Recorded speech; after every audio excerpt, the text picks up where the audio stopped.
The Cincinnati Reds rarely go to arbitration. In 2016 the Reds went to arbitration against relief pitcher J.J. Hoover. Prior to that the Reds hadn't gone to arbitration since 2004. This year the Reds had 5 arbitration-eligible players. They were Anthony DeSclafani, Scooter Gennett, Billy Hamilton, Michael Lorenzen, and Eugenio Suarez.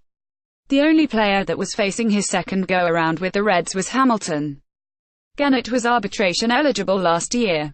However, he and the Milwaukee Brewers came to an agreement last before he went to arbitration. Now he and the Reds appear set to go to arbitration. Third baseman Eugenio Suarez is arbitration-eligible for the first time in his career. He filed for $4.2 million, but the Reds countered with $3.75 million. Suarez had his second consecutive solid offensive year at third base in 2017. Suarez went from one of the worst defensive third basemen in 2016 to one of the best in 2017. He also hit 26 home runs and drove in 82 runs. Those numbers have Suarez projected to bat in the spot directly ahead of National League MVP runner-up Joey Votto. The signings are even more important for the Cincinnati Reds than those that haven't yet signed. The biggest signing may be that of center fielder Billy Hamilton. By signing for $4.6 million, Hamilton makes himself more attractive as a trade piece. The Reds are more likely to move Hamilton now that teams know how much he will cost them in 2018. Lorenzen is also a big signing.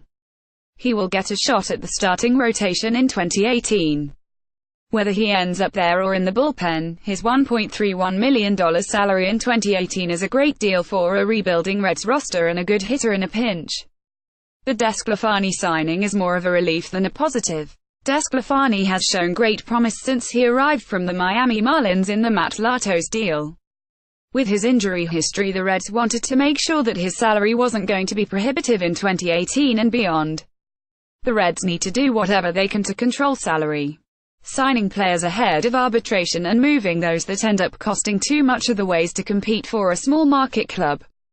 Hope the Reds can sign Gennett and Suarez before the hearings, although, right now, that doesn't look likely.